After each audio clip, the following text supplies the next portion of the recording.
Okey. So sebab-sebab pembentukan Malaysia. Okey, terdapat beberapa sebablah pembentukan Malaysia. Cikgu, Malaysia ni sebelumnya macam mana cikgu? Sebenarnya macam ni.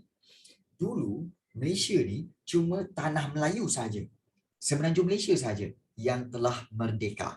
Singapura belum merdeka, Sabah pun belum merdeka, Sarawak pun belum merdeka lagi, Brunei pun belum merdeka. Jadi, tiga-tiga negeri yang ini, maknanya 4 negeri lagi tu, dia belum merdeka. Jadi, dia nak join semenanjung tanah Melayu supaya membentuk Malaysia dan diorang semua merdeka. Itu sebab dia. Tapi kenapa dia nak join? Kenapa dia tak merdeka sendiri? Kenapa dia orang nak join? Jom kita tengok. Kenapa dia nak join Malaysia untuk membentuk Malaysia? Yang pertama sekali, untuk menjamin keselamatan negara. Iaitu, kalau kita lihat di sini, yang pertama untuk menjamin keselamatan negara. Kenapa? Kerana Singapura pada waktu itu menghadapi ancaman komunis yang boleh menggugat keselamatan persekutuan tanah Melayu. Singapura pun, selain daripada Singapura, Sarawak pun sama juga ada ancaman komunis.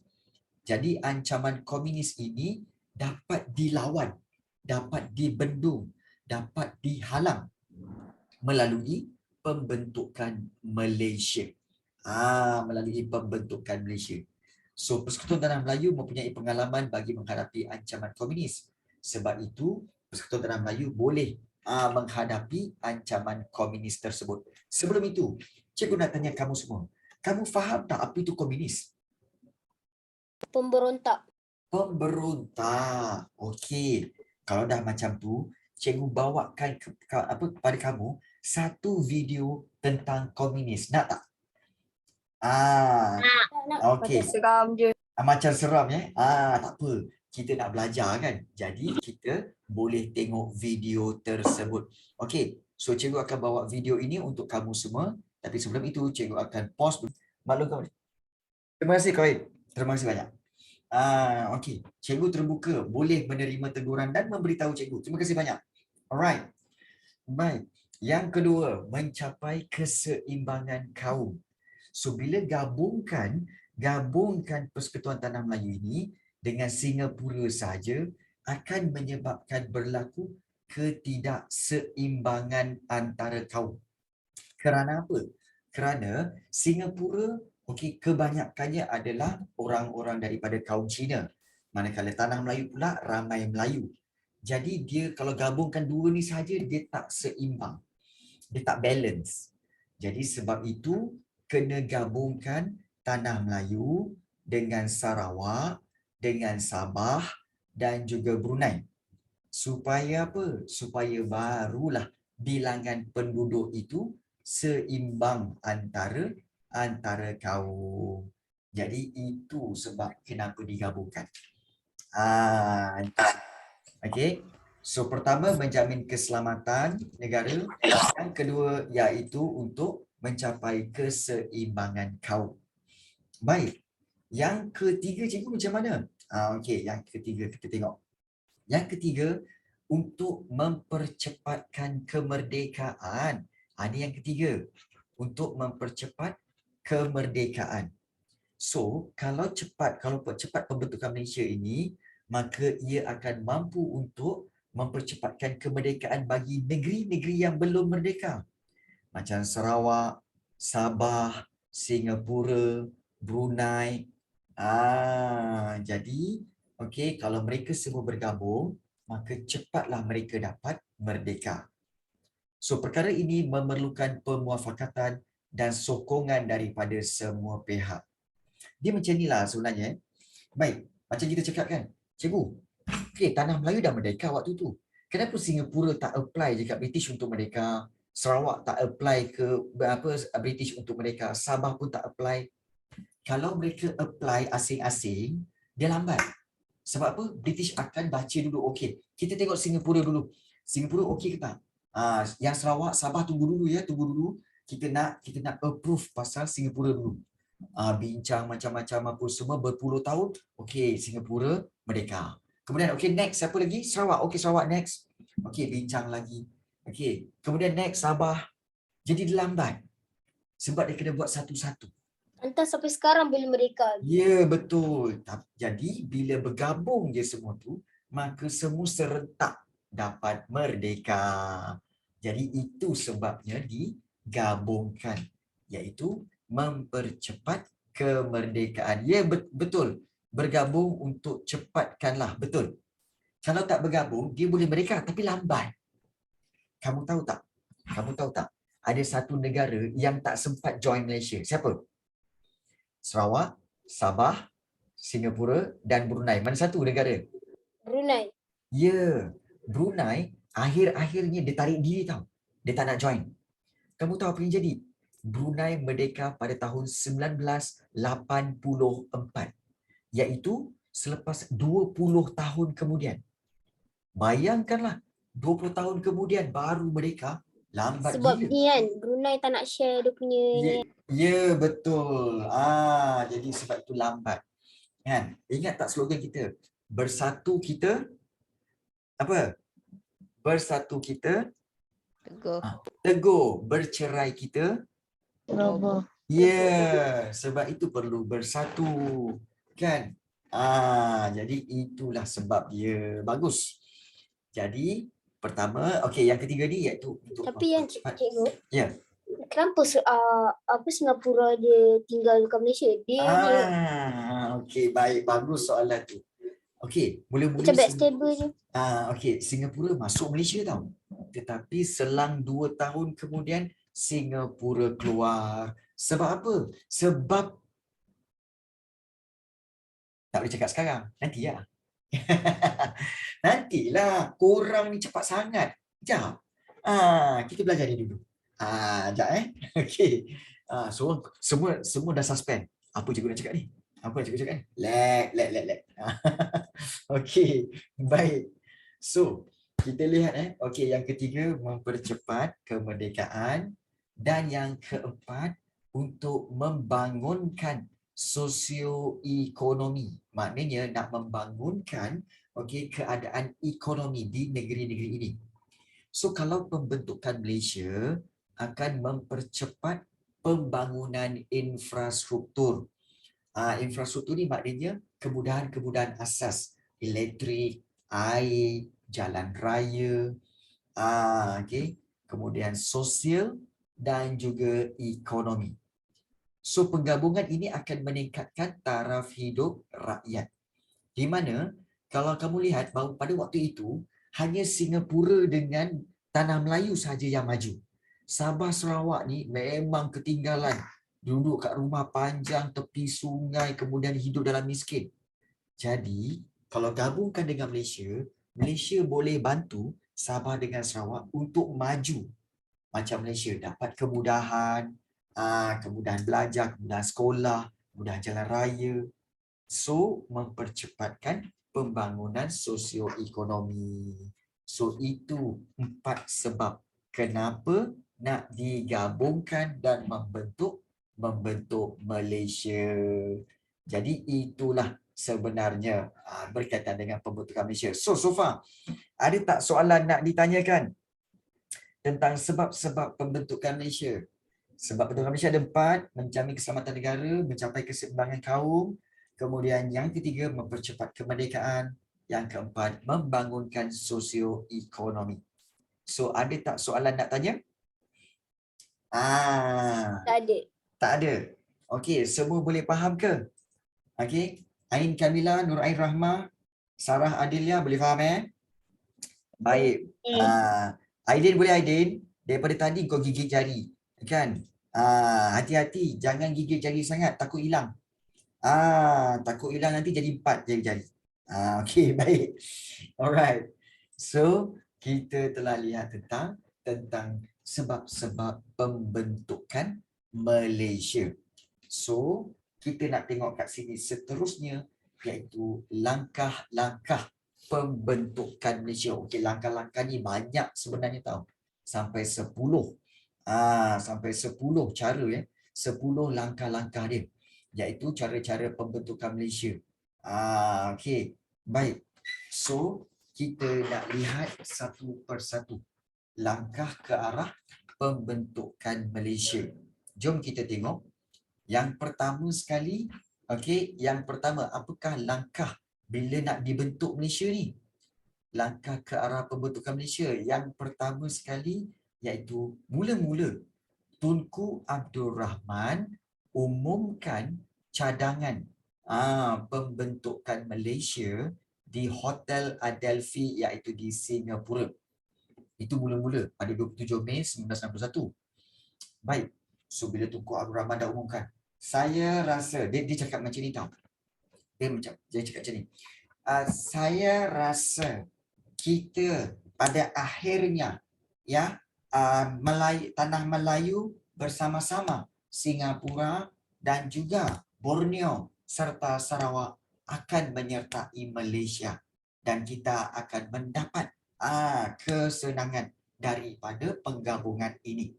Ya, setuju tak Aiden? Setuju tak Kak Aid? Setuju ya? Kalau setuju kasih anggur you punya kepala.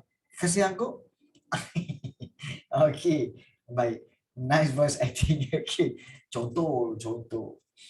Baik. So itu satu, Tunku Abdul Rahman umumkan cadangan pembentukan Malaysia. Kemudian langkah yang kedua, apa Tunku Abdul Rahman buat? Dia pergi melawat. Tunku Abdul Rahman yang kedua bila dah isytiharkan tu, dia pun adakan lawatan ke Sarawak untuk menerangkan, untuk explain kepada pemimpin tempatan, maknanya pemimpin Sarawak tentang idea pembentukan Malaysia. Mestilah dia kena jumpa orang tu kan. Dia kena jumpa orang Sarawak. Awak ketua Sarawak ya? Okey, begini. Okay. Kami daripada Tanah Melayu ingin mencadangkan gabungkan Sarawak dengan Tanah Melayu menjadi Malaysia. Adakah anda setuju? Dia begitu. Jadi Tunku Abdul Rahman pun pergi lawat Sarawak. Baik, itu yang kedua. Yang ketiga, jadi bila Sarawak, okey, orang Sarawak dah setuju. Jadi ditubuhkanlah JSKM. Bertujuan untuk meyakinkan pemimpin Sarawak dan Sabah tentang pembentukan Malaysia. Apa itu JSKM? Jawatan Kuasa Setia Kawan Malaysia. JSKM, Jawatan Kuasa Setia Kawan Malaysia. Kenapa dia nak tumbuhkan ni?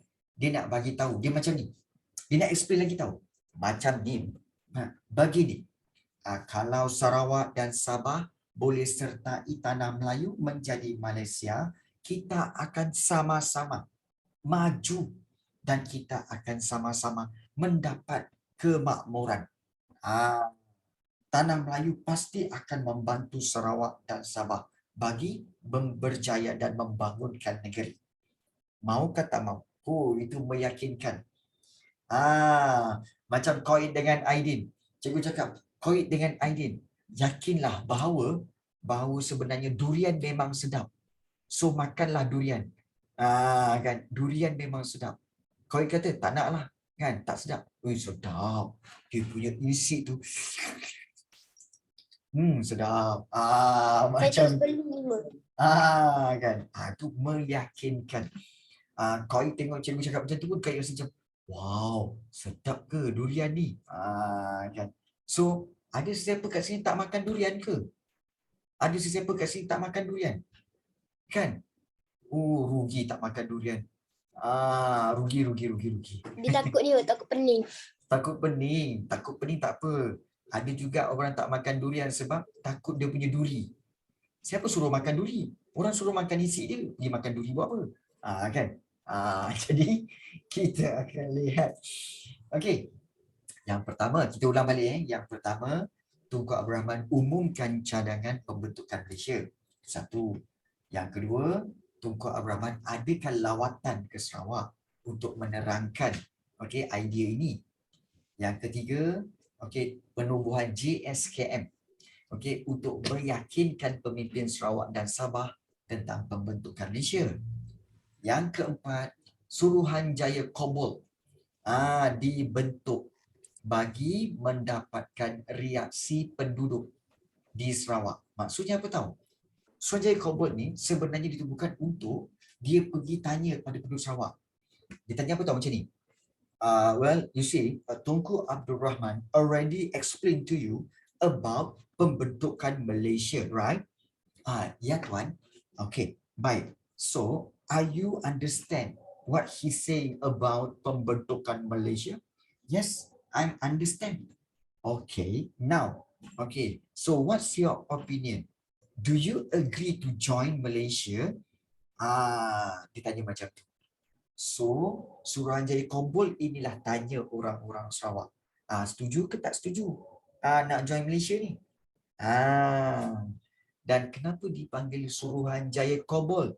Sebab orang yang tengah ni, yang tinggi ni kan, ini dipanggil Lord Cameron Cobalt. Nampak tak? Ataupun dipanggil Lord Cobalt. Dialah ketua Suruhanjaya ini. So dia yang pergi tanya penduduk-penduduk Sarawak dan Sabah. Do you want to join? Do you want to join Malaysia? So dia tanya. So selepas itu Suruhanjaya Cobalt dah tanya semua kan. Dia dapat result. Rupa-rupanya 2/3. Ya. Bukan Cameron Highland bang. Cameron Cobalt. Cameron Highland nama tempat. Adoyai. Adoyainya pun kau pun Alahai. Okey baik. Okay, kita lihat. Laporan ini Suruhanjaya Cobalt buat laporan tau. Laporan tu kata apa? Rupa-rupanya 2/3 penduduk Sarawak dan Sabah menyokong pembentukan Malaysia. Yeay. Maknanya apa? Daripada 3 orang, 2 orang setuju. Daripada 3 orang, 2 orang setuju nak join Malaysia. Bagus tu. Maknanya majoriti lah. Majoriti. Ya. Saya tanya, dia ni pergi buat ceramah macam satu tempat tu ke ataupun pergi satu-satu rumah? Okey, bagus soalan tu. Dia macam ni sebenarnya. Penduduk Sarawak kan ramai, banyak, luas. Takkanlah dia interview seorang-seorang, betul tak? Jadi sebenarnya tak. Sebenarnya dia pergi ke rumah-rumah panjang kat Sarawak tau. Kemudian setiap rumah panjang mesti ada ketua. Dia tanya ketua je. Dia tanya ketua. Okey ketua. Anak buah kau ni semua ni setuju tak? Oh, ada 10 orang yang setuju. Ada yang 5 orang yang tak setuju. Dia catatlah. Dia tanya ketua suku kaum saja. Lagipun kamu kena tahu rumah-rumah di Sarawak tu bukannya di tepi jalan raya, tepi sungai. Kemudian dekat hutan sana. Nak pergi rumah tu, naik bukit, turun bukit. Okey, berenang masuk sungai, bangun masuk sungai. Kemudian juga bergaduh dengan singa, bergaduh dengan harimau. Koyak-koyak maju. Tinggal seluar je. Lepas tu tanya, setuju tak masuk Malaysia? Kan? Jadi, Sedih. Siapa hati dia datang macam ni, lepas tu dia vote je lah. kan? Jadi, dia buat macam voting ke? Lebih kurang lah. Jadi, dia tanya. So, bila dia tanya ketua-ketua suku kaum, so ketua-ketua suku kaum kebanyakannya setuju Sarawak join Malaysia. Macam tu. Bagus soalan kau itu. Alright. Jadi, rupa-rupanya penduduk Sarawak yang Sabah 2/3 okey mereka nak join Malaysia. Yes. So itu sudah bagus. Itu sudah bagus. Jadi apa yang diorang nak buat seterusnya? Yang keenam. Okey, mereka pun tubuhkan satu mesyuarat, iaitu mesyuarat jawatan kuasa antara kerajaan. Dan jawatan kuasa antara kerajaan ini dianggotai oleh wakil British, kemudian Tanah Melayu, Sarawak dan Sabah. Sebab apa? Sebab jawatan kuasa ini bertujuan untuk sediakan rangka perlembagaan bagi melindungi kepentingan Sarawak dan Sabah. Sebenarnya, dia begini. Setiap negara perlu ada undang-undang tertinggi. Kamu belajar kan? Iaitu apa? Keluhuran perlembagaan. Rukun negara yang keberapa? Keluhuran perlembagaan. Ketiga. ketiga kan. Sebab kamu pernah tanya tak, apa itu perlembagaan? Perlembagaan tu ialah undang-undang yang paling tinggi dalam sesebuah negara. Jadi, bila Sabahnya Sarawak join Malaysia, so kena buat undang-undang yang baru. Undang-undang tertinggi yang baru. Jadi kalau nak buat undang-undang, kena bincangkan antara Tanah Melayu, Sarawak, Sabah, Singapura, kena join, bincang. Jadi JAK, Jawatan Kuasa Antara Kerajaan, sebenarnya bertujuan untuk untuk buat perlembagaan yang baru. Itu sebenarnya. Okey. Baik. So, itu sampai ke situ dulu. Okey.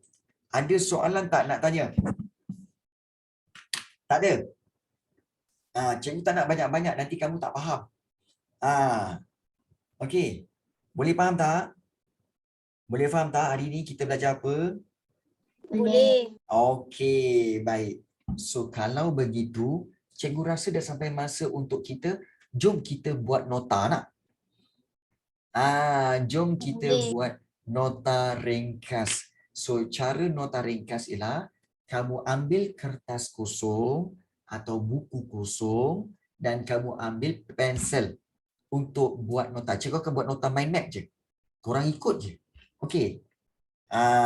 Korang ikut je cara-cara nak buat nota ringkas itu. Okey. Baik, dah dapat dah kertas semua? Dah ada kertas? Dah ada pensel? Dah. Dah. Okey, baik. So kalau dah ada kertas, dah ada pensel, kita akan buat nota daripada awal, iaitu daripada sebab-sebab pembentukan Malaysia. Kita buat daripada sinilah. Okey. Baik, dah sedia semua? So kita akan buat begini. Alright. So cikgu tulis kat sini, korang ikut tau. Baik. So cikgu akan buat kat sini iaitu okey, sebab-sebab okey, pembentukan Malaysia. Alright. So korang ikut aja. Okey, sebab-sebab pembentukan Malaysia. So sebab yang pertama kita akan buat dekat sebelah tepi ni iaitu untuk apa? Untuk pertama menjamin okey, menjamin keselamatan negara.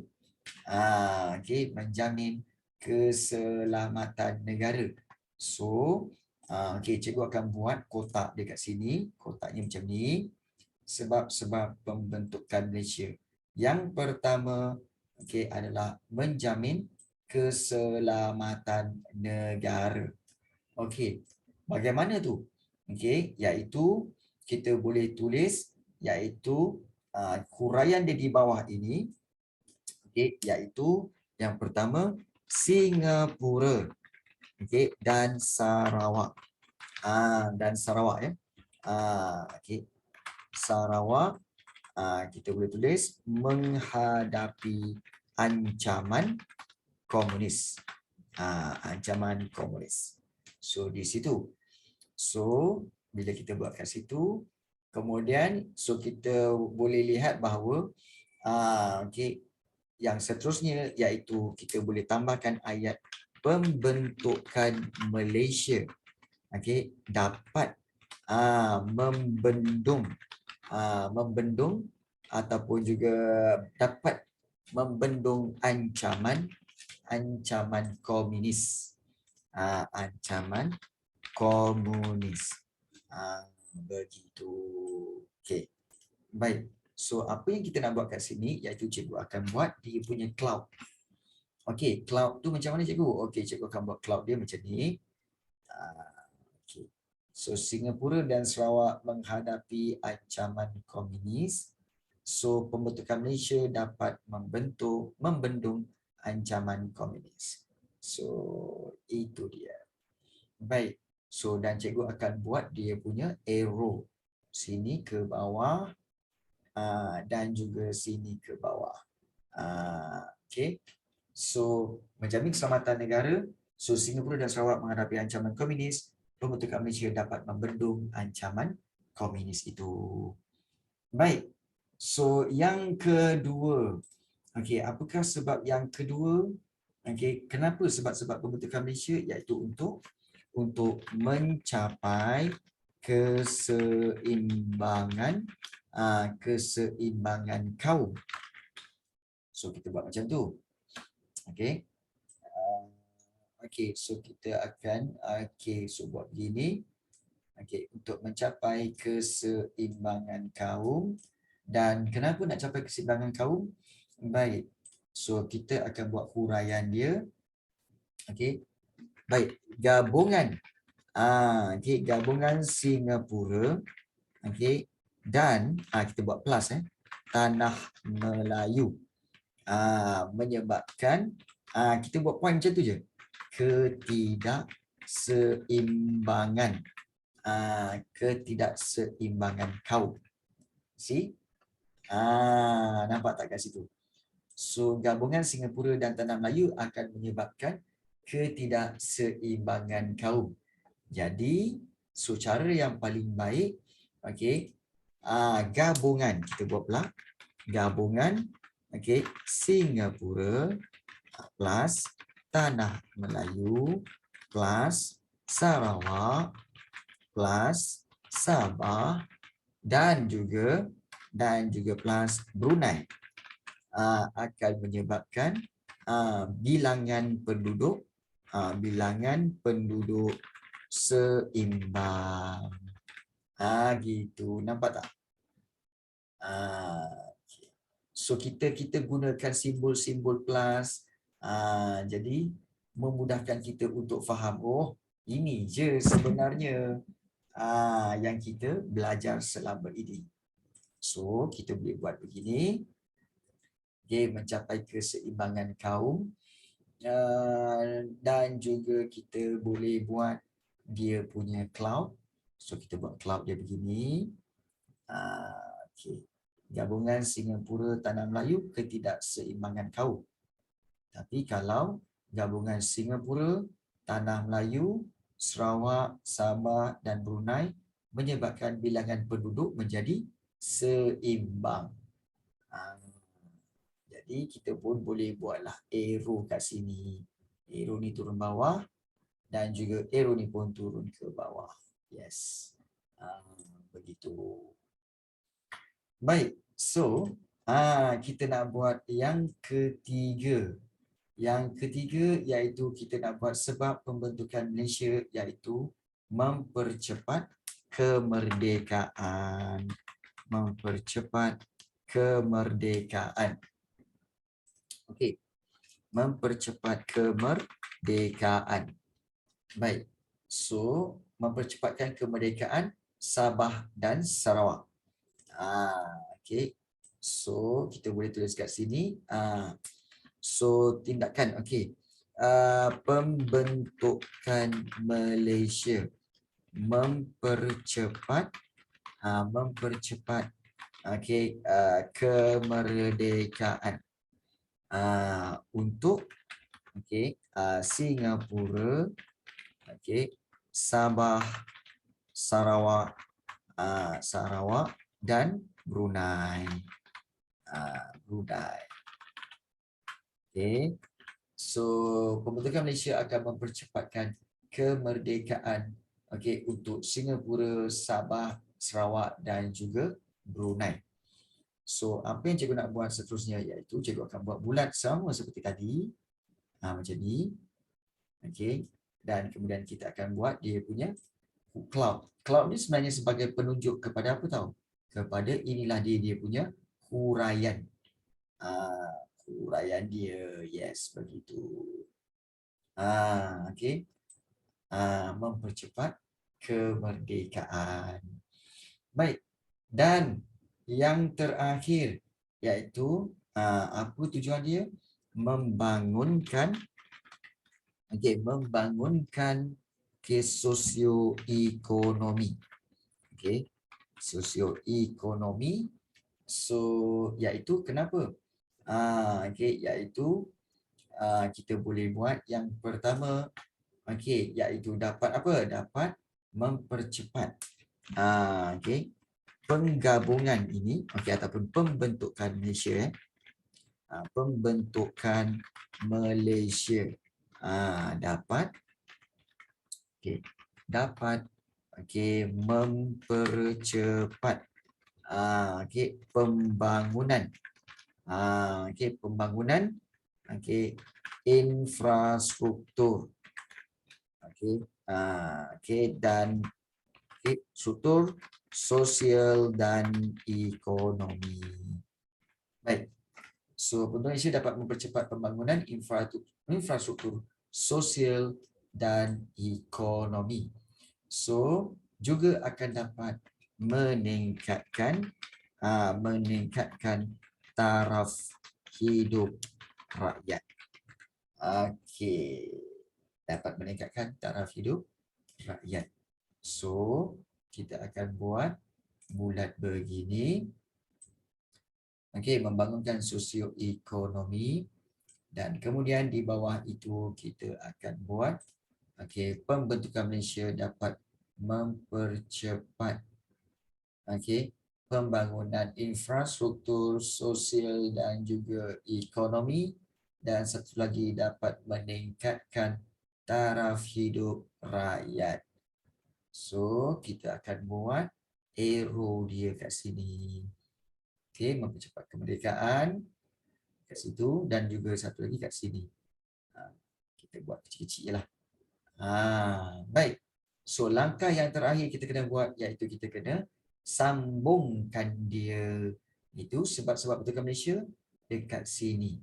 1, 2, kemudian 3, dan juga jangan lupa yang bawah tu 4. So, inilah dia sebab-sebab pembentukan Malaysia. Kalau nak salin, boleh salin yang ini.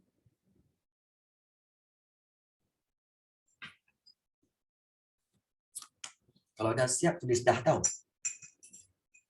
Dah siap, tulis dah dekat Zoom chat.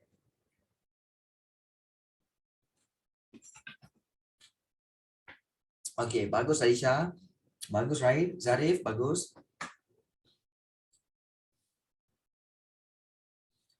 Okey, bagus. Dah Zarif, bagus. Okey, Syazfin. Husna. Okey.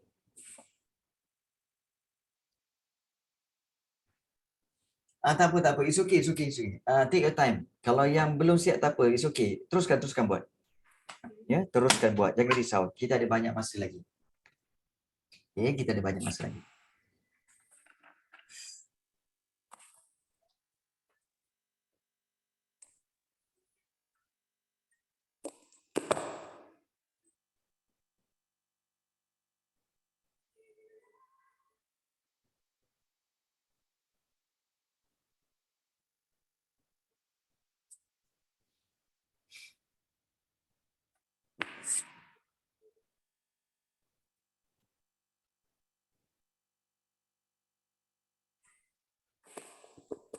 Okey.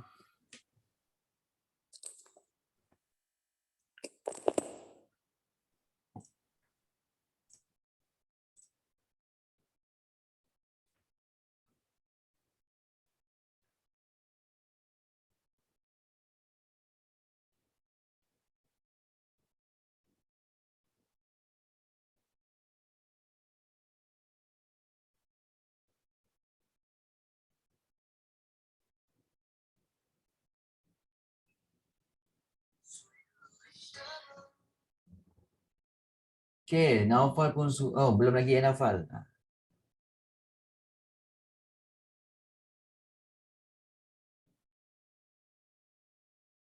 Okey, Akmal Hajiri sudah. Lain?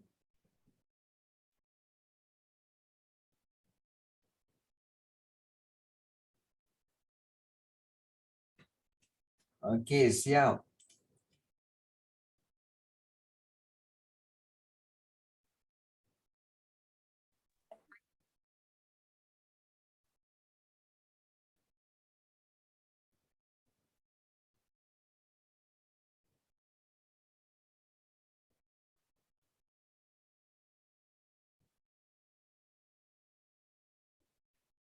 Okey, dah siap?